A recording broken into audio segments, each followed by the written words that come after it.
Good evening, my people. Thanks for joining us on another episode of Keeping It a Buck, man. So we just released the episode on living. That joint was dope. I seen it. Yeah, we didn't go live that day, so it's on YouTube, yo. Subscribe to the YouTube channel, Keep It a Buck, on YouTube or whatever. Living's on there. That was a dope interview. I really slept on and kind of played the back last week to the joint we had with the moms, and that was one of my favorite interviews thus far. Like, I love the way they handled themselves, answered the questions, was about their business, man. They definitely knew all about their sons, though. I like that. But first off, getting back to the living part, I definitely got to give a big shout out to my man Ed Tedesco. Was a big part of that, I guess, coming towards the end, as you may say. Hold on, let me give Ed a plug. Shout out Ed Tedesco. Nas is gonna get into why you really deserve your credit, but I want to let New York, New Jersey, and Connecticut know about Ed Tedesco. Is like, he's much more talented than a coach, man. I want to thank him. Last night he saved my life. The heating and cooling went down up in the crib. We about to have a heat wave. They estimated on a deal. They was estimating like, a little over 1,000 something to fix it. Ed came through, did it for a couple $100 and a couple bottles of water. I couldn't beat it, man. Yo. So Ed, lifesaver, appreciate you, my brother. You know what I'm saying? Ed. You saved me. You saved Paramus. It looked like you about to try to save Christ the King, man. And he saved the kids though. I seen him do that in the middle of the night where a kid was from Newark off Avon. I won't say no names, but his boiler bust. And Ed came to the house to fix that. Yeah. You know what I'm saying? Is it safe for a white dude in Avon in Newark at that time of night? He good in the hood. He know everybody, He take care of the guys' kids, you feel me? So he take care of some of the hardest dudes in my city, kids. Real talk, real rap. Fact. I see what he do for kids like Javon Turner, Kyon Fitzpatrick, shout out Kyon, Everett. About, the list goes on and on. Even when the kid I called you about the other day, Loyal. Shaquan Loyal, that's his baby right there. Yeah. Even though they my babies, but he come through and adopt them and do what he do, man. I love him for that. I appreciate you. He just called me on the phone. Had 2 football teams of Brick City there. The first year, 2012, and then he had the 13 team, and they all on his deck, and they battling about who had the better team. And I'm like, hold up. It's hard to judge that, but a lot of those kids on both of those teams went to school. So we had, on that first year team, I think we had 15 kids that went Division I, and then we had 13 kids on the other team that ended up going Division I. We had a couple kids at JUCO that I know that's going to bounce back and make it out. But I just wanted to give you that props, Ed Tedesco. A lot of people don't give you your props that you deserve, and you deserve a lot, man. You do a lot. Also, I want to put New Jersey on notice, man, because they over at Christ the King. He with Bruce Eugene. I mean, if I say that name, those who know. So they over there in New York, man. They might become a pain in down the East Coast. They might become a pain in the butt, man, because they get it going over there. So shout out to Christ the King too. Yeah, they just recently have like 6 kids get high D1 offers last week or whatever. You know why though? Let me tell you why. They load up that van and they going on tour. They loading up that van, they going on tour. They going to different states and they going to see different schools. But the most importantly, they got Bruce Eugene with them. Bruce Eugene used to be All-American quarterback at Grambling, New Orleans. Got drafted, played in the San Francisco 49ers. I actually, I hate that I didn't get to see Bruce call offense out here because I really wanted to see him and Nunzio go at it. Nunzio's a guy I got a lot of respect for, as an offensive coordinator. He put up a lot of points. Greg Russo, I know you out there. You put up a lot of points. You were saying that, though. And I wanted to say something, too, about that, too. Don't get it twisted. Because at the time when y'all was really living like that, I was Bosco'd out. So I want y'all to know that. And at that time, I was a part of the Bosco beatings. You know what I'm saying? When Bosco was beating. I'm going to tell you a time. Chris Partridge brought me up to the school earlier that day. They was playing Bosco. This was Brill's senior year. So Kadeem was gone. Al was gone. Okay. Quan was gone. They knocked Brill and them off bad that day on that sideline. Like 30-something nothing. But I'm going to get back to that next year, Chris Partridge said, yo, Nas, come to the school. I got some gear for you. I get up to the school, give me all the PC gear. I'm talking about, he gave me sideline pass. Adidas joints. He said, yo, you on the sideline with us with PC. I'm like, oh, why? I bet. So then, just so happened, Coach Toad called and say, hey, Nas, hey, you coming to the game? I'm like, oh, I'm like, yo, the Godfather called. You know, I got to roll with the Godfather. So at that time, I used my sideline passes that I had for PC, and I actually went on Bosco's sideline, and the game was on ESPN. That's the night game. Yeah, the gray uniforms. They burnt them uniforms. Chris Partridge saw me on the sideline and called me like, yo, how the you do that to me? I'm like, bruh, you know, at that time, but I was Bosco out. But don't get it twisted. You know, I support all the schools in the Big North, you know, all over. Not just the Big North, my public schools and, you know. Yeah, I was about to say the same. You said I was PC, man, but I had kids over at Bosco, too, man. I thought you was Joe's out, though. You know, like, I'm wherever my kids is at, man. You know what I'm saying? So, you know, Spring Valley's not a big town, about a mile big, but they all over that North Jersey area. You know what I'm saying? So I support them wherever they go, you know. My heart was with PC, but when Bosco wasn't playing PC, I was rooting for him most of the time. So how you feeling about this interview we got today with Rich Hansen? I'm real excited about it because Rich Hansen him and McKenna is the only two coaches that I don't know. You know, but of course I know about them. I don't know them personally, but I know about them, and I'm really excited to talk to him because I'm amazed at the level of talent that he's able to get into St. Peter's without them giving no breaks. And what I mean by like no breaks, like you have some kids, like you said, like they got like a BB, they got B's down the line, and then they got a D or F. And other schools will be like, okay, we can work on this F. Let's, you know, we'll cut you some slack. This is what you got to do, blah blah blah. St. Peter's, nah, we can't do nothing for you. I'm like, what? Like, this is like this is Jabril quality. Yeah, we can't do nothing for him. Nothing. So what that lets me know is like, wow, like that means if they turning this kid down, all of those kids got to be making a grade. And like we spoke about last week with your son having to go to summer school, you know, to get in, and another kid that I was just talking to him about in the back, you know, that came out and spoke to some of the kids for Ahmed and I a couple years ago. Great education, everything. He worked hard to get in there. Like, it's hard to get into St. Peter's. Like, a lot of other kids would be there, but it's hard. So I look at it and I'm like, I know Bergen was real tough to get into like that too.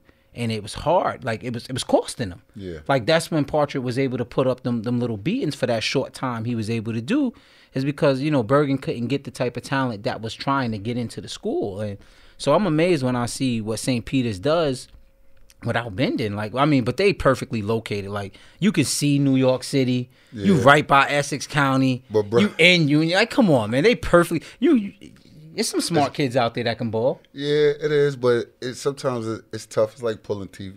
You know, you may want the Jabril Peppers, but then you gotta settle for the other guys. Well, we're gonna get back to the Jabril thing with St. Peter's. Let's start with some offers, man. I want to shout out Clarence Lewis from Matter Day. Yeah. Just received the Virginia Tech offer. Gotcha. I know he came up playing with Todrick Hunt's team. Todrick Hunt, he got a team down there. Shout out to Todrick Hunt. On the low, they be saying Nas is ducking them. And Nas, you known as one of the best programs on the East Coast. They say you don't really want it with that squad. Ask Todrick Hunt.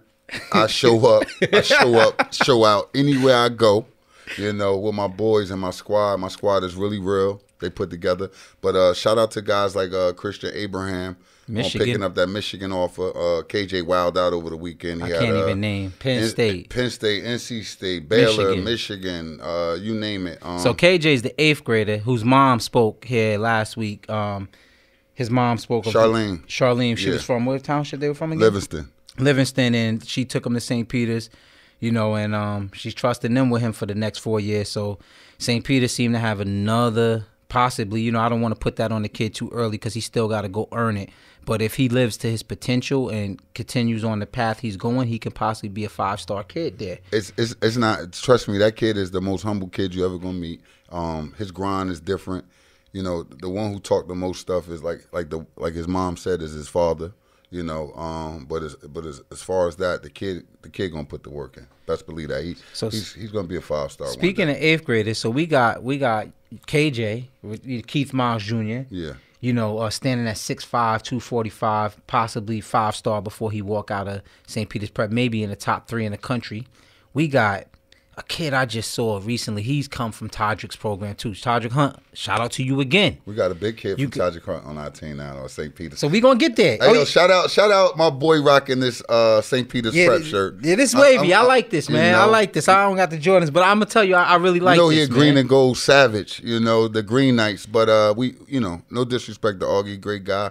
But that St. Peter maroon and gray look good, brother. Yeah, no, I ain't gonna even lie. It do, and I like everything about St. Peter's prep. Like I told Hansen, that's just far from where we at. You know what I'm saying? Yeah. Like I don't have a favorite. We go to the best fit. But hold on. So we talking about those 8th graders. Go ahead. This kid Jaden Gould, that's going to Bergen. Yeah. Cornerback, DB, 6'1", 185. He was training with us on Sunday, man. Monster, could move. Just plugged his dad with the speed coach, my guy Ronnie. Yo, keep an eye out for him. I wouldn't be surprised if he break the lineup at Bergen. As an 8th grader. So Jersey, y'all on the come up. And Nas was also telling me about a kid that he saw at a training facility a couple months back, out of South Jersey, right? Christian LeBron. Christian LeBron, I was talking about. Tell us about him. Oh man, Christian LeBron is another 8th grader. He's currently enrolled at St. Peter's right now. 6'1", 205, safety.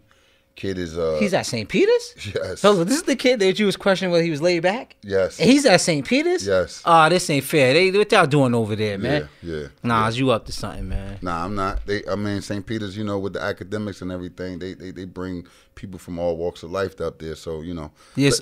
So hold on, Rutgers, we do this for you, man. Pay attention to these names, man, because Georgia shouldn't have to call up here to tell y'all, you know what I'm saying, what's going on in New Jersey, man. We do this for you. What happened with that? I heard about something like that. Yeah, man. I had somebody really close to Christian Mahogany flat out telling me like that he showed out at Georgia, and that's how he got the Rutgers offer, because Georgia coach called up here to Rutgers, and because basically, what is y'all doing up there, Rutgers? It's a kid named, not just that, because it's another kid. I'm glad you said that. It's a kid named Darius Goodman. He's the cornerback at Westside High School out of Newark, New Jersey. The kid is I just heard about him. He's 6'1", cornerback with the length. They think he's going to be the next Cam Chancellor. I'm not exaggerating. He's really that deal. He picked up, I believe, Temple in Cincinnati, but he was just at Penn State, and he was all lights out. Yeah, they say his people's locked down. I actually just read about him. But the kid, Tajamel Bullock, was also at Penn State. He's a rising freshman quarterback at St. Peter's Prep. Mm-hmm. And they saying that he's slinging that ball. He really next up. Yeah, I actually just read. I read that from you. Actually, you put that out there. But yo, we ain't gonna keep him waiting, man. Let's get Hansen out here. Bringing a legend. We appreciate getting this legend here to give us his time. We ain't gonna keep him waiting. We know he got things to do, man. He running a program, a family, everything. Came from Jersey City, man. How you doing, Coach? Doing great. How are you? All right. Good. Thanks for joining us on Keep It a Buck, man. So before you came in, we was just talking about, Nas is familiar with your program. I'm not familiar, so I guess I'm a perfect person to have up here because you didn't get the memo. I got the memo. I mean, actually, you got the shirt. It looks good. Looks great. Looks good. Yeah, I really like this. I ain't gonna even front. I really like this. I took my other shirt off ASAP, and I was gonna do a plug for somebody with that shirt. So appreciate this, Coach. But But what a lot of people don't know about St. Peter's Prep, we know the tradition, the history, And I actually think you guys get overlooked. And I'm going to say, when I say overlooked, why? Is because every year it's the same story without fail. The preseason rankings, it's Bosco and who? Bosco and Bergen. And I'm a guy that hangs out at all of the high school, so I can kind of tell what's going on. And I mean, I can see, I saw 2-7 for Bosco. I can see it, And yeah, and still they get that nod. And then it's like, okay, so we got to find somebody else who's going to meet Bosco in the state championship. Now, shout out to Bosco, because I think this year y'all might make some noise. But every year they do that. And I sit there and I go, is anybody paying attention that even when Paramus Catholic was on their run, who did they see in the state championship every year? Okay, and when Paramus Catholic missed it, who was still there? And who's still there? So at some point we have to say, like it or not, you got a plan for them boys in Jersey City. And as long as you've been doing this, and I spoke to, we had Russo here, and he was pretty much saying how, how Bosco was king when he was coming on, and, everybody was chasing Bosco, and, basically Paramus and St. Peter's, kind of stepped up to the challenge at the same time. And I'm like, no. I can remember you guys was beating Bosco. I mean, when Bosco he had that run, they was untouchable. But with Will Hill and before that, like it was like for me, because you guys are so far. Like who the hell is St. Peter's, and how are they doing this to Bosco? Like Toll's first 2 trips, right? It was you guys that turned them around. I think Bergen turned them around, and then you guys. So you're a mainstay. Like you're kind of like a mainstay at MetLife, and and still you guys go about it quiet every year. Like, what's that like in your locker room? Like, what's that talk like when it's time for Big North play? Like, kick it real. Like, what's that? No, listen, I get you, and I understand what you're saying. I agree with you. I don't know. Maybe it has something to do with where all the schools you mentioned. I have great respect for all the super conference schools. And I know all those guys, and I know the players. We all know everybody's players. We're the only inner city school of the schools you mentioned. Everybody's got great grounds and beautiful trees. We're an inner city school, so that may play into it a little bit. Maybe because we're from Hudson County, located in Hudson County, that may play into it a little bit. But I'm biased. I think that we have a great brand. I love our culture. I love our kids. I love our school. And it's a different place from every one of those schools you mentioned. Not better or worse. It's just different. And I wouldn't trade it for anything. So, for us, we've been in the state finals, I don't know, last 7 out of 9 years and 8 out of 12 or whatever it is. I'm proud of what we do. I'm proud more of how we do it. And I love our kids. How do you do it? Tell us how you do it. Well, I think we have a standard, and I think everybody's got to run their school their own way, right? Yeah. Nas, I mean, I don't begrudge St. Joe's or Paramus or Bosco or Burr, any of those guys. They do what they got to do. Joe's, they do it well, but they do it their way. We do it our way, and our way is a little different. And I think people lose sight of that. And I think it probably is. I could tell you, obviously without mentioning names, kids that don't get into St. Peter's, and we have a standard. And for me as a head football coach, any athletic director, it's not right for me to reach below that standard because it's not fair to the kid. If they're not going to make it at our school, I don't want to do that. That's not because this thing is about relationships and about doing the right thing for kids, right? So kids that don't get in our school are honor students and scholarship kids at other schools. Yeah. Right? I mean, you know the drill. Yeah. And just keeping it real. Like I don't begrudge them. It's great. But we have to do what we do. And I lose a lot of kids because of that. But I know that the kids that we get are the right fit and the right kids for our place. And my job is to prepare them for the next level and to make sure when they get there, they can sit in the classroom and own it, and they can be on the practice field and not be intimidated by it. And if we win state championships along the way, that's great. If we don't, the bottom line to me is I got to look him in the eye, and I got to look every parent in the eye 4 years from now and say, boys ready to go, and we did all we could. So you say that's the most important thing. You guys do it the right way, and we spoke about that before you came in. I'm not gonna say right way like anyone else is doing it the wrong way, right. But you guys are different, And I just gotta know, man, because I personally know, and I'm not gonna say that I know some kids that you missed out on because of that. And have you ever sat on the other sideline and just watched that kid do it to you, looking at your athletic director, like really, and like you said, these kids are good students. Athletic director, so I'm looking at myself. Oh, okay, yeah, because these kids are good students too. It's not like it's F's. Like we were talking about, like a kid could have 4 B's and a C, or and in St. Peter's like no, or you got to go to our summer program, and other really good schools is like, well, yeah, we can get you in. You can, we can find a way, And I just know that has to sometimes you're watching a kid and this kid is our kid, and look what I did to myself, basically. It's hard. No, you're right. You're right. It's hard. But you got to believe in the system, and you got to believe in the end result. And like I said, if it's better for the kid, because I'd rather him go to another school than to come to us and fail and have to leave. That's embarrassing. Mm-hmm. We don't have any of those guys.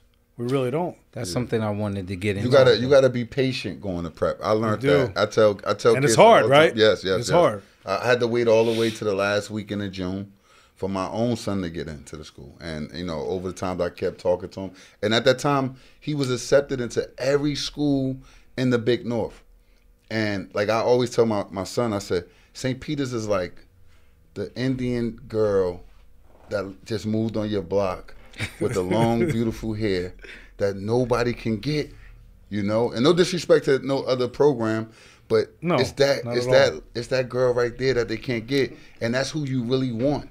And that's what I was telling my son. I said, listen, yeah, you got this and that and the third, but this is what you want, you know. And thank God for Coach Hansen sticking it out. And I watched him do that, not just with my son, with other guys. He was patient, and that's why LeBron is there. And I told Christian LeBron mom, I said, please just stay patient with Coach. He's going to take care of you. Stay patient with Coach. I promise you. And it happened like that. But Coach, I wanted to get into something else because I think I was in UNC somewhere. I was in North Carolina at a camp, and the guy, one of the scouts from up in this way, he said he was going to see St. Peter's. So I was naming a list of kids that's had St. Peter's that I coach. And he said, you know Coach Hansen? I said, I know him really well. He said, no, I asked him, I said, what is it about Coach Hansen? He said, let me tell you something. It's not a coach in the country who don't respect that guy.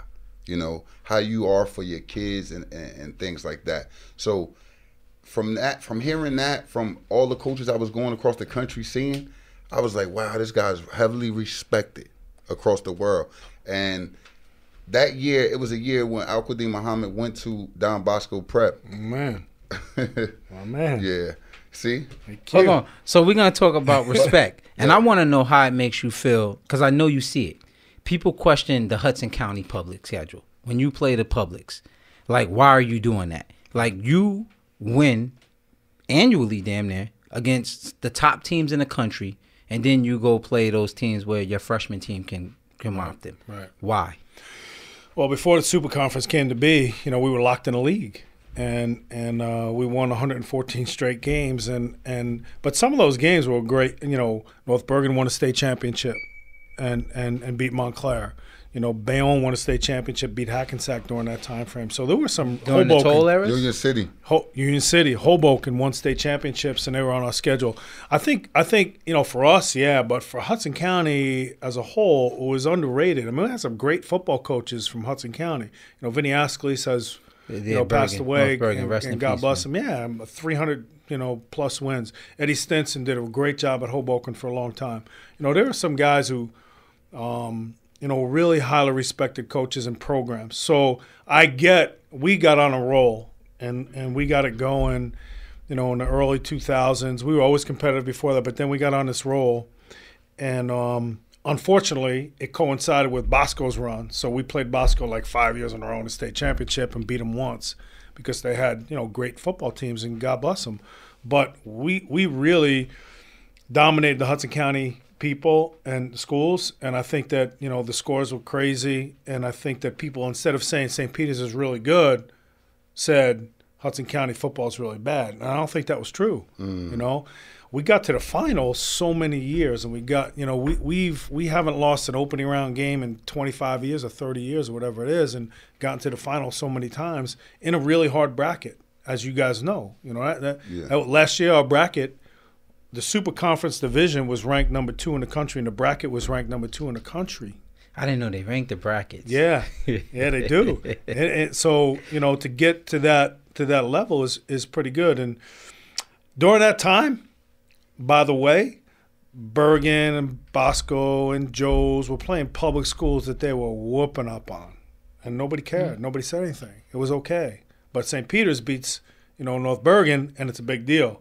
Well, how come the same thing didn't apply to Bergen beating Patterson Eastside or Kennedy or whatever? Yeah. That didn't matter? Why didn't it matter? So, to me, it goes back to, and I'm born and raised in Hudson County. I was going to tell you I can answer that question for you. I rolled the projects for a long time, and I'm going to tell you we're the only inner city school out of all the schools you mentioned. I think it has something to do with it. No, I think the reason why they question you guys is because every year you go to state championship. No, because hold on, let me finish, Nas. Your kids are not banged up. No, I'm gonna let Nas. Let me work. Your kids are not banged up, and they able to compete on a high level in the championship game. And versus everybody else, they say that, oh, we played it. They playing, and that was the thing. Right, it's kind of like, nobody, to a certain extent, it's kind of like a jealousy because we wish we could do that. You get what I'm saying? So, like no, for real. It's like every year you're there, and it's like you're there and you're fresh. Like, your kids is ready to go. Popping, pads popping. A couple years back, right?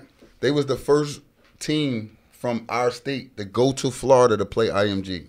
You knew that? And you got cheated. I watched that game. I mean, I know you can't say that, so I'll put that out there. I watched that game, and I've never seen, like, the flags. And it's so funny that we have you here talking about going to Florida, and because it's not just Florida. Who did they beat in the championship that year, Prep? They beat Paramus.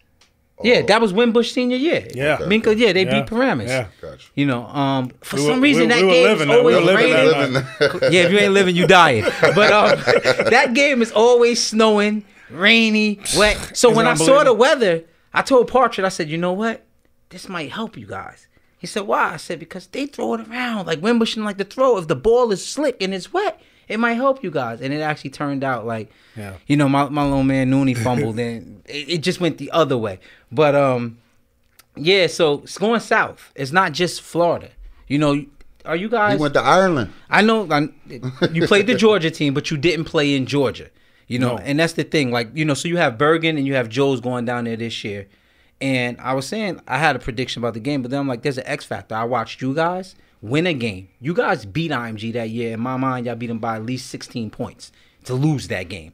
Like, I seen it all. Like, the clocks, I've never seen anything like it.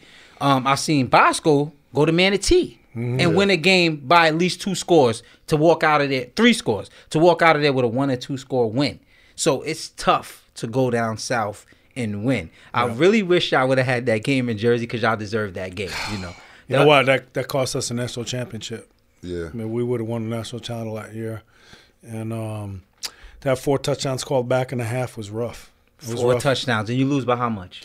We lost by a touchdown. 14-7? Yeah. Come on, man. I was like 34-26. Hansen, I watched that game. Okay. And it got to a point where after every play you guys ran, I saw the linemen and the kids looking back at the ref to make sure they weren't throwing flags. I said, "There's no way these kids can win this game at this point." It wasn't. They're not even mentally there no more. They're looking for the flags now. Yeah. But what it was like coaching Brandon Wimbush.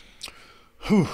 Smart kid. What a group, man! That group is unbelievable. You know, you look at obviously Minka. Yeah. Was they had you at the draft. How was that? It was awesome. Yeah. It was awesome. I had no idea Minka was gonna. I watched him in high school. I had no idea he was gonna do that at Alabama. You know, you're from Jersey. You're going below the Mason-Dixon line. There's a little thing with that, like, you know, don't do that. You know, we had that conversation. Yeah, we did, and I said, listen, I understand why you want to go to Alabama, and I appreciate that, and that's him. That's Minka. You know, he just wants to compete.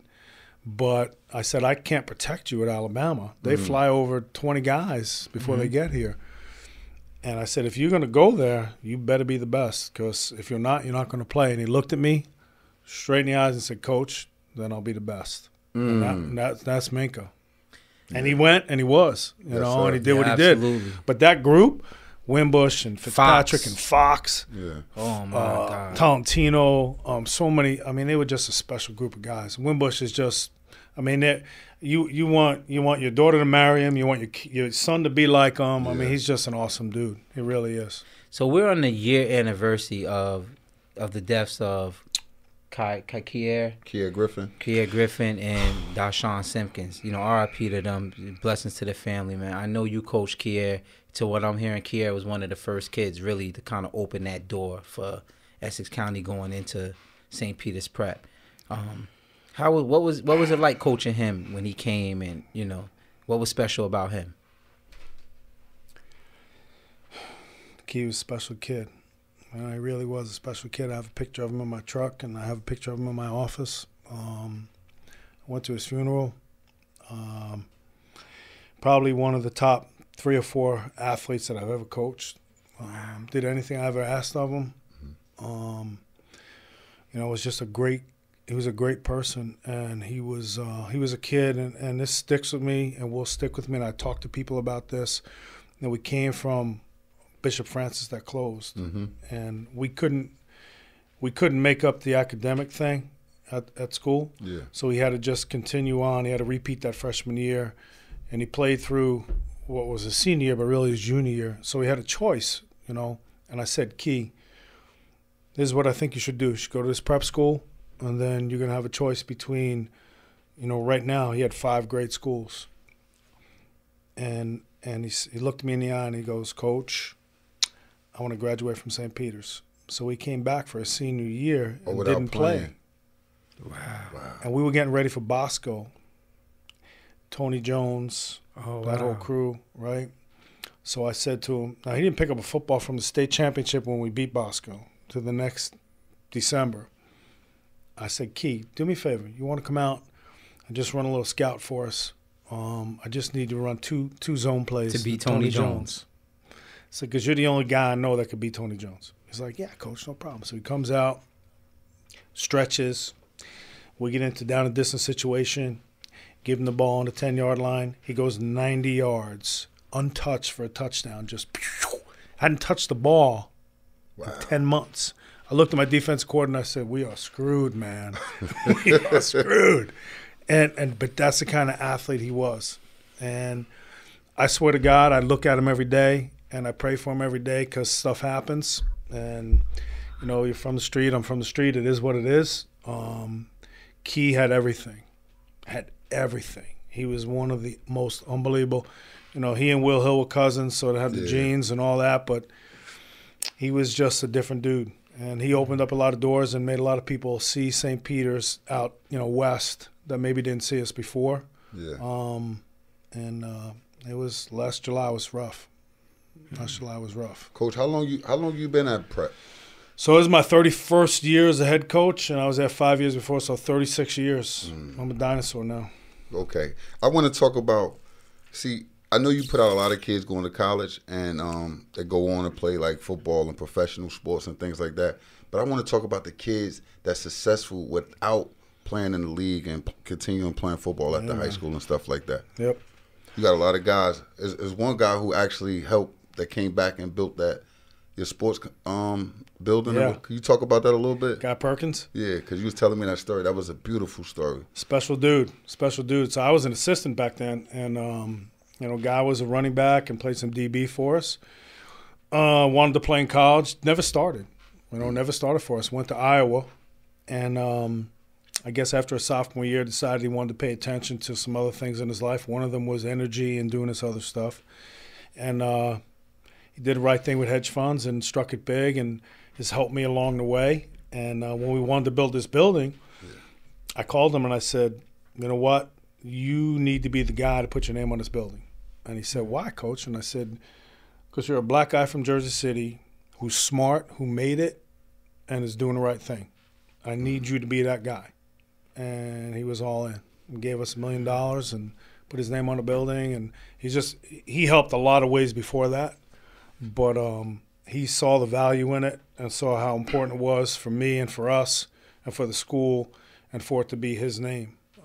So we have a lot of guys like that. You know, I always tell our guys, you might not be a Division I player, but use football to open up a door that maybe otherwise wouldn't be open. So if you can get to an Ivy League school because of football, maybe you were just short if you didn't have football. That's what it's all about, man. That's what we're trying to do. You know, so we have 6 guys in the Ivy League schools running around, running with balls, doing stuff that maybe wouldn't have been there otherwise. And last year we had 57 guys playing college football at all different levels. Speaking of college football, from your state as a head coach, have you ever had a kid not qualify? Not qualify? Yeah. We've had kids that have fallen short SAT-wise. And there's a path for them. You know, we've had kids that, you know, you guys talked about Shane Simon before, off the charts, right? Kid's going to Notre Dame. I mean, he's on top of the world. He's got it all going on. So it's not, and I know what the perception is, that every kid we get is Shane Simon. That's just not true, you know. But they're all going to get to the same place. That's right. So whether it's going to a junior college first or going to Notre Dame, it doesn't matter, because in the end, you're going to wind up, if you work hard and you believe in it and you follow the matrix, you're all going to wind up in the same place. Just everybody takes different paths. So we've had guys that have fallen short, and so they go to a prep school or JC and work their way through and get scholarships. And we have a kid at Albany, Justin Walker, had to go to Erie Lackawanna. That's my alma mater. Yeah, man. He's lights out. He's a great kid. Worked his butt off to be where he is. But just so you know, though, one thing about Coach is this, and I know this personal.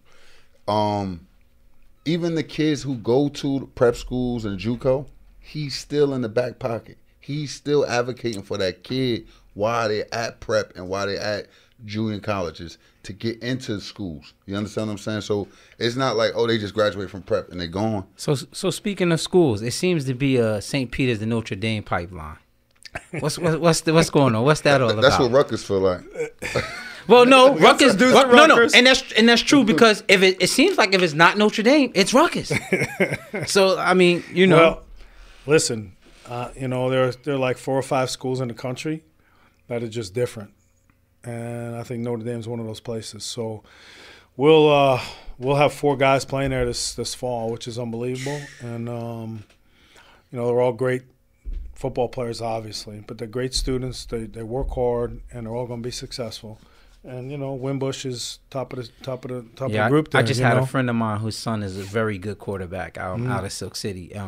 Watch Wimbush in that state championship game against Paramus. And actually, I kind of touched on that with you when you came out, and tell you why I asked the question. But anybody that's watched St. Peter's for at least the last 12 years noticed that it was like a shift. You guys went from like a running power to wide open, quick hit offense. And I think what really set you guys, because I was scouting you guys that year, and Joe Bacchus, my guy, I thought he was gonna be on Wimbush, but he was 2-step drops. He got the ball out of his hands fast. And he read the defense perfect. Like there was times, and we got this scouting report from a parent at Bergen, because Bergen, you guys just beat Bergen the week before, and he called it. He said, "This is the problem," and he was on the 3-way with Partridge. He said we'd have him at 3rd and 29. Y'all double teaming him. We'd have him at 3rd and 29, and then Wimbush should just scramble for 35. Right. So we listened like, Bergen's slow. That's not gonna happen. And I swear it was like the same script. Paramus to get you guys in long down and distance, and this kid, he's just so smart with the ball. Like they played a man, so everybody's back was to him, and he had one guy to beat, and he beat him every time. Balls perfectly placed, very smart, but. You guys felt like Wimbush was soft that year, though. If you put the pass to him, he would fold. Yeah, we definitely thought he was gonna fold. But to your credit, and you spoke on this, and I want you to kind of go back into that. What was that like, abandoning something you've been comfortable with for all those years, as far as that power offense to go to that spread? Because a lot of guys don't like to come out of their thing. Like Tony Carson's thing was the wing tee. Your thing was power. Like. What was that like, and why? No, we talked about this before. I think that it's important. Now I'm a veteran head coach or whatever. A legend. You're probably the oldest coach in the league now, right? Yeah, I guess so. Whatever. But it's important that you fit what you do, tailor what you do to your skill set, right? So, and I used the term before, and I'll say it again. I don't want to coach 1 year 37 times. You got to coach 37 years, and you got to change and morph and adjust and make things fit your skill set. And if you don't, you're cheating your kids. You're not getting the most out of them, and you're not going to be as successful as probably you should be, especially in our league. I mean, you look at that at our division in the Super Conference. Man, I mean, you better be doing everything you possibly can do to win football games, because everybody else is. And if you're not, then you got a problem. You got a problem. How do you feel about the New Jersey football scene now against like the likes of the Floridas, the Californias, the Texas now? Over the years, like you said, you've been out here for 30 years. I know you've seen the good, the bad, and the ugly, but now. Looking at New Jersey, I think that our football is on a big high right now. Yeah, you know what? I've had great opportunities, right? So I've coached. I was a head coach at the Semper Fi Bowl in California. I've coached the Under Armour game, the All-American game. I've coached kids from every state in the country, just about. And I will tell you, without a doubt, I walk away every single game saying, New Jersey football is unbelievable. And I really believe that. I mean, if you put a New Jersey All-Star team together, we can beat any state in the country. I promise you that. And that's just, I mean, maybe it's me. I'm from New Jersey, whatever, but I'm not just saying it from being in my little hole in Jersey City, right? I've been all over the country coaching bowl games and playing, you know, in these venues. And I've coached guys from Florida and California and Texas, you know, and great players, no question. But New Jersey players are the real deal. I mean, you put a team together, you know, thinking back just a few years, you know, Minka Fitzpatrick and Jabril and, you know, I mean, come on, man. Seriously, right? Yo, man, it's funny you say that. You know, like, you know, like there are some great football players from New Jersey. Minka Fitzpatrick, actually, I was at a game scrimmage when they played DePaul. I got to talk about this, man. He knocked Kareem Walker's helmet off. Yes, sir. Caven Point. That actually made the newspaper, so I think everyone saw that. You're right. But to your point, I was in Fort Lauderdale. You know, my wife's family is down in Fort Lauderdale. So the year Bosco was going to play, Manatee or St. Thomas. St. Thomas Aquinas. St. Thomas Aquinas was #1 in the country. Yep. Now the crazy thing is, St. Thomas Aquinas only lost one game that year, and it was to Bosco. And Bosco they lost like 4 games in our league that year. But I remember everybody, you know, I'm part of all these national boards. Oh, St. Thomas Aquinas is going to do this and going to do that. What I noticed when I watched St. Thomas Aquinas practice that I say is the difference between a lot of high-level Jersey football teams and talented other teams, other places, is there's a great mix of athleticism, toughness, and intelligence.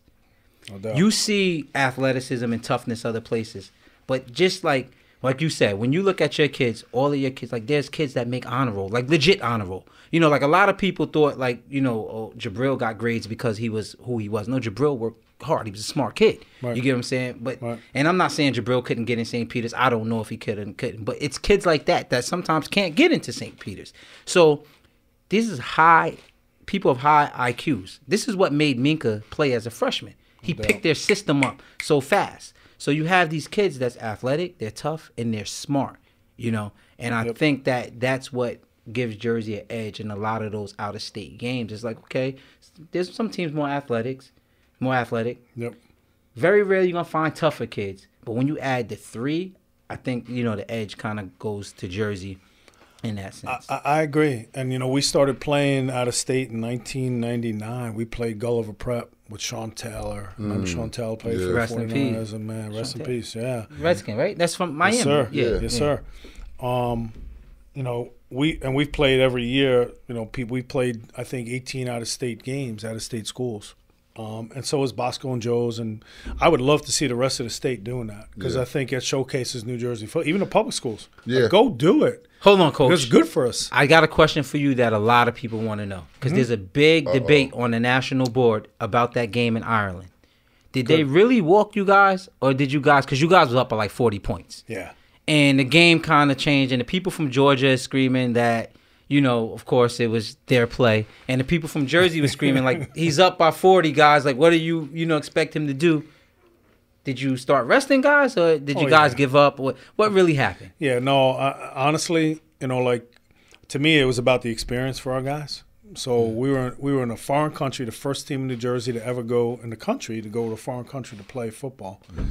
And I just wanted everybody to get a piece of it. You know, so we were up big, and they were a good team. I mean, they were 3-0 coming in. That was our first game with a really good reputation and all that stuff. And I just wanted our guys everybody to get a taste of it and get a piece of it. So, listen, don't get me wrong. We play our second or third team guys. We're competing. I still was very upset after the game that we gave up 3 touchdowns down the stretch. But it was important for me and for my staff that all of our guys played and all of our guys got a piece of it. And, you know, I think they felt good about it. Coach thanked me after the game. I mean, game could have been whatever, but that wasn't what it was about. You know what I'm saying? Now, maybe if we were in Jersey and it was a division game, it'd be a different story now. I'm not going to lie.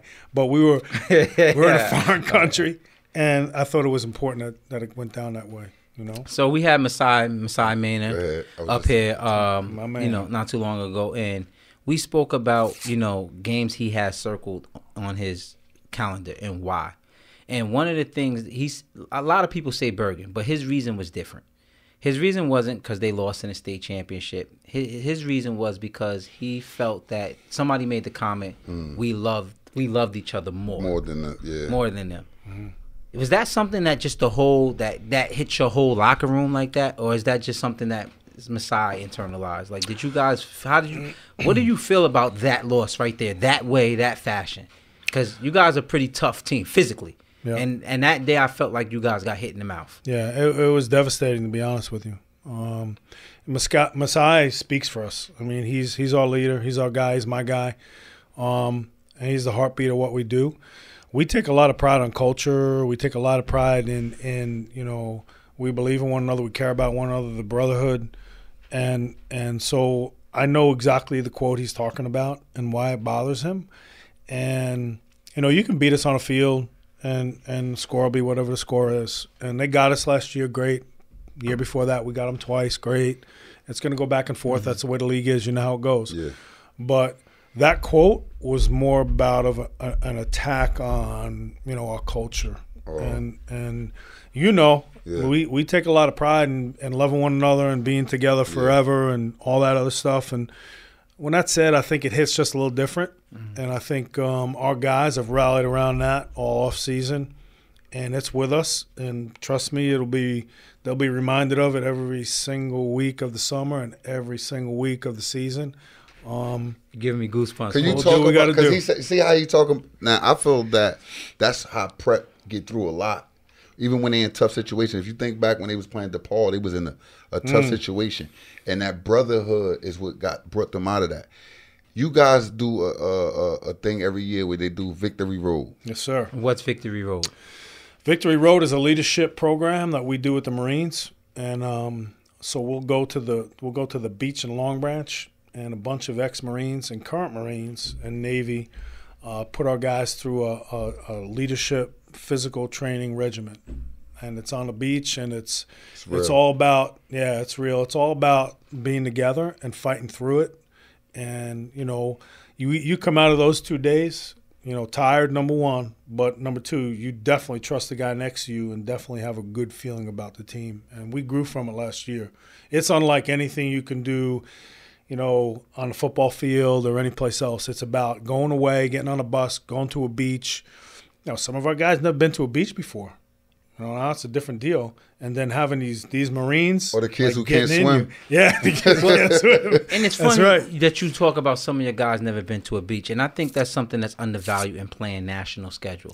Some kids never left their town. Their state. Never been on a plane. Like these are experiences. Like, because coaching Pop Warner, we used to try to take him to scrimmage down in Philly. Different things. Like people are like, why are you going way down to Philly? Because some of these kids never left this town. And some of them never will. And I think that's a great experience, and it's overlooked a lot of time that these are like Ireland. I've never been to Ireland. Right. That's a memory that these kids will never forget. Yeah. And travel and learn how to travel is part of the experience, right? Yeah. So you're going to go to college, you're going to travel. Yeah. And, so we open up at Millville this year in South Jersey. It's on Friday. It's on the 31st, Labor Day weekend. Mm-hmm. We're going to practice, do our thing, have our team meal Thursday, and we're going to go and stay over. Now, could we leave Friday morning? Maybe you got to fight a little traffic or whatever. But I think the value of learning how to travel, sleeping in the same rooms and eating together and going through that whole thing is important. Mm-hmm. So we're going to go do that as our travel game on Thursday and play on Friday, and then come home and get ready to play, the next week against St. Joe's on ESPN or whatever they have us doing. St. Joe's, Philly? Yes, sir. Oh, okay. I can't wait. Where's that? That's home or away? That's probably going to be at Rutgers now. Rutgers. That's what it looks like. Yeah. Not Rutgers. Yeah. So you have two really, really big incoming freshmen, like as far as like just status. Like, what do you do to keep those type of kids focused? Like, I mean, did Minka come in with that type of like praise, like KJ and the other fellow you speak of? Christian, yeah. They got Paulie. What's his last name? Lefkowitz. Yeah, Lefkowitz. That's your man, Ty Hunt, boy. Oh yeah, Ty turning them out. Man. Yeah, Alex Brown, Stephen Angeli. This is a really good class for us. They got a good freshman class. We have a really good freshman class coming in, and we're excited. We think they could be special, but you know what? I think that this is the deal with us. I don't like lying to people, and I don't like telling people that things are going to be a certain way when I can't guarantee it. The only thing I can guarantee them is an opportunity and a great education and a great football experience. and then you take that opportunity, you better do something with it, right? That's on you. So guys like KJ and Christian and Mark and all those guys, they're high level players, but they understand that it's not just about football anymore. Like 15 years ago, maybe 20 years ago, it was about football.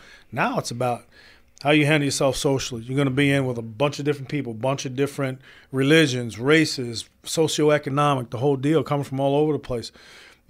Academically, you could score 5 touchdowns on Saturday, and on Monday you walk in the classroom, this. The teacher will be patting you on the back with one hand and have her hand open with the other, waiting for a homework. Like, let's go. Things you got to be prepared to compete in the classroom too. And these guys understand that. KJ Miles understands he's going to be a great football player. He's got offers, and every college coach has called me and said, is it all right if we offer him? I know he's in the 8th grade. I don't want to blow his brains out. I don't want you to think that. I don't want him to think he's bigger than he is. And I know him, and I know that he can handle it, so it's good. But he understands that there's a responsibility that comes with coming to our place. You're not going to get a free pass. That's not the way I do it. I'm too old to change now, man. It is what it is. Yeah, right? I mean, I I'm going to hold you to account. Yes. The music, like the no curse edits. Then Nas calls me up one day, like, yo, they told my son flat out, like, he don't like his effort. Yeah. You know what I'm saying? He better get it together. He don't like the way he walking around. He walking around here like a 5-star. Like, right. And I was just like, yo, you got to get it together. Like, so I hear, like. And he has, by the way. He's going to be a great player for us. Thanks, Coach. Keep your foot up his butt, man. I'm trying. Yeah, there are things like that. I just think it's program things, culture things, no locks on the lockers. There's some stuff happen. Yeah, but we deal with it, right? That's life. It's not going to be a perfect world, but we're going to hold you to a standard and hope that, you either conform to it or you're going to transfer, because we're not going to put up with it if you're not going to be what we expect. And I think kids buy into that. KJ Miles buys into that. Christian LeBron is going to be an unbelievable football player, right? He's 6'1", he's 205.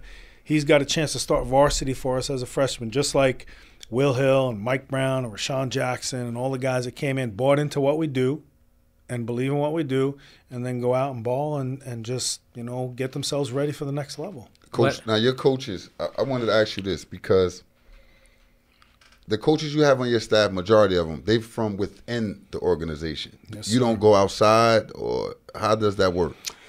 No, I mean, when we have to, we do. But I think, like the players, I want people that are good people first. Okay. Like, your son plays for us, so I got to look you in the eye, and you got to know that you have good guys coaching your kids. The coaching stuff, we have 5 guys on our staff who've been head coaches, so they get it. Veteran guys and younger guys, they get it. I don't want to just hire a great coach, the next young flame, in high school football, because I want him to fit. I want the kids to be able to relate to him, because I believe this, and I swear to you, I've said this a million times and people know it. Kids don't care how much you know until they know how much you care. You better be a good guy, and you better make sure that they know you care about them, and then the X's and O's will come. If you're just worried about X's and O's, everybody does X's and O's, right? Everybody does it. Everybody goes to clinics. Everybody sits down with coaching staffs. Everybody has a model. It's the other stuff that's really important. So our staff, and I think that one of the things that separates us from the rest of the people in the Super Conference is stability on the staff. I have the same guys. My defensive coordinator, for 15 years I coordinated the offense and defense. My defensive coordinator played for me, coached 11 years, understands what we're trying to do. He's also my son, so I was reluctant to give it up to him because I didn't want to hear his nonsense. Is he the heir to the throne? Who knows, man? I don't even know if he wants it. But that's my guy. He's a great guy, man. You did a hell of a job with that kid, man. He's a great coach, and all the guys either played for me, been with me, know me, because I know what kind of people they are, and I think that's important. Actually, Marquise Watson, my man, spoke on that. He said when he played at St. Peter's, what was so different from Paramus Catholic, he said, you ran everything. Everything was you. And he said when he went to Paramus Catholic, the first time he seen Partridge and another coach getting an argument and fight, he said, what the hell is this? Like, this is something different. And it was something that he wasn't used to, speaking to that point. But one thing that I liked that you talked about was how that loss with Bergen affected you and how you remember it, because I had a kid that, I coached in Pop Warner that played on Bergen, and he played on the Bergen team when you was on national TV and y'all hung like 50 on him. Yeah. And they never forgot that. I'm sure. Just like the way you spoke just now, that's how they felt about that when 3 years later, until they was able to avenge it recently. So I expect some good games from y'all because that feeling doesn't go away, man. You remember the losses more than the wins now. Yeah. Coach, I wanted to talk about the young guy that's backing Masai up, Tajamel Buller. His upside. It's crazy. Sky. Yeah. He's 6'2.5", 6'3", he's 190 pounds. Got a hose. He can throw the thing. He can make every throw right now. Taj is going to be, a Division I, high level national recruit. And he's, one of the things that hurt us last year, Taj was our backup as a freshman. Wasn't quite ready. Was a great athlete, but just wasn't, and he'd tell you that. Just wasn't quite ready. So we had to, scale the package down so that we could preserve Masai. Because if Masai got hurt, we were in trouble. You know that. Yeah. I seen that before. Yes. Wildcat left, Wildcat right. It cost us the ring, right? Yeah. But this year we'll be able. Our package is wide open now. My new offense coordinator was with me, Ryan O'Flaherty, doing an unbelievable job. I love that guy. And let me tell you, Masai's going to have his best year. He will this year surpass career passing yards. He'll pass Wimbush. And be our all-time passing leader. And we don't have to worry about constricting the book now because Taj is ready to go. Speaking of that, key. You're the only coach that I've seen do that. Like Wimbush, All-American, All-World, and you found minutes for Masai. Like some games Masai played, and like for us outside of your program, we couldn't understand it. Like, why? And it seems like you have to start getting the next one ready. Is that just something you do to give him meaningful game minutes so when it's his turn, it's not, big eyes and bright lights? 100%. I learned a long time ago, especially in our bracket, if you only have one quarterback ready to roll, it's probably going to come back to get you. You saw it. We had 3 quarterbacks hurt that were backing up Wimbush that day. We were rolling the dice. And, of course, he got hurt. It's really hard to do it. So I really believe you need to have your A guy, and then you better have a 1A behind him because I've been burned by it, And listen, Masai started games as a freshman. He beat John Lewis out a week in practice. John was throwing the ball all over the place, and I was getting aggravated. And I said to my offense coordinator, who's the head coach at Seton Hall right now, I said, I want everything scripted. I want stats on every drill we do. And we did it. And pregame meal. We're playing that day. We're in pregame meal. And we sat down and we went into a meeting, the 4 of us. And I said, give me the stats, coach. He gave me the stats. Masai had better stats that week. I said, Masai, you're starting. John, you're sitting down. John's the Division I quarterback, right? He's at Rutgers. Unbelievable specimen. Masai goes in the game. We win. Go right back Monday morning, taking stats on everything. John never lost another drill to Masai that year. So he started the rest of the year. But I believe that heightened level of competition is important, especially for quarterbacks. You don't want deer in the headlights, man, when you got to come into a big game because we don't have any breathers on our schedule. So you're coming in to play, Paramus Catholic, and you got to replace the quarterback. You better be ready to go, or Bosco, or whoever, Joe's and Bergen. So I think it's really important. Taj Mel will be ready to go this year, and I feel really good about it. He's a hell of an athlete, right? Yeah. He has about 4 quarterbacks that's legit now. Yeah. 4. Yeah. And the kid, Shazir. You should loan some out. I know a program that could use one. No. We're he's selfish. He's the athlete now. It's a lot of them over there, man. We're selfish. You got enough, man. Yeah. Come on. You got to cool out. You got that quarterback up there at Which school am I at now, Nas? I gotta let Nas tell me what school I'm at now. You have Mike Alamo, man. Oh, Mike don't got a backup.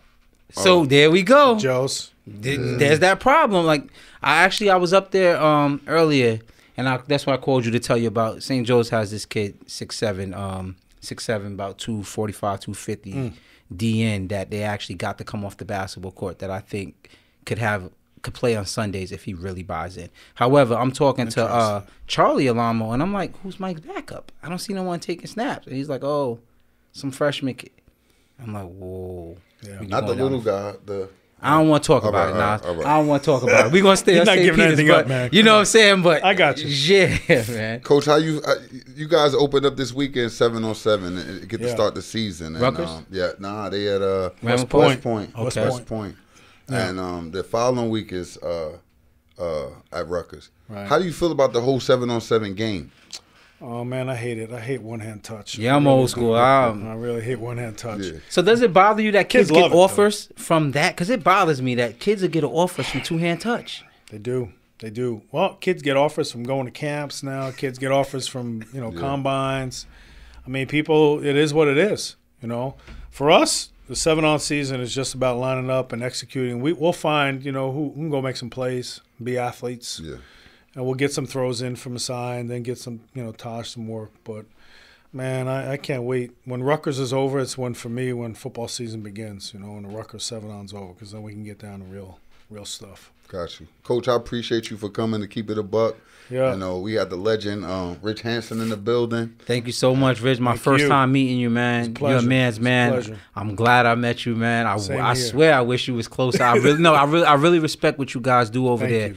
And the way you go about it. And like I told Smoke, like I can understand when certain things aren't easy. Like not saying it's easy for any program, but I know like the public schools, it's hard to really keep your athletes and build a program. And then for like schools with really rigorous academic programs, it's tough to get that quality of athlete to remain competitive in this league here. Yep. It's very tough. So, speaking of Smoke, he was here with, we did a show, private versus public, and he said he has St. Peter's Prep circled on his calendar for game scrimmage. Is that right? Yeah. We got him, so we'll see. Yeah, it's gonna be fun. Make sure he know he don't want to do that no more. All right, Coach. Thanks Coach, for coming. Keep it a buck. Thanks, That's another episode of Keep It a Buck. Thank y'all for tuning in, man. We was with Coach Rich Hansen, Big Nas, Lenny, man. Thank y'all for tuning in. Thank Mr. Hansen for coming. Good luck to St. Peter's Prep on the schedule and the season. And that's another episode. You gotta get a picture, Coach.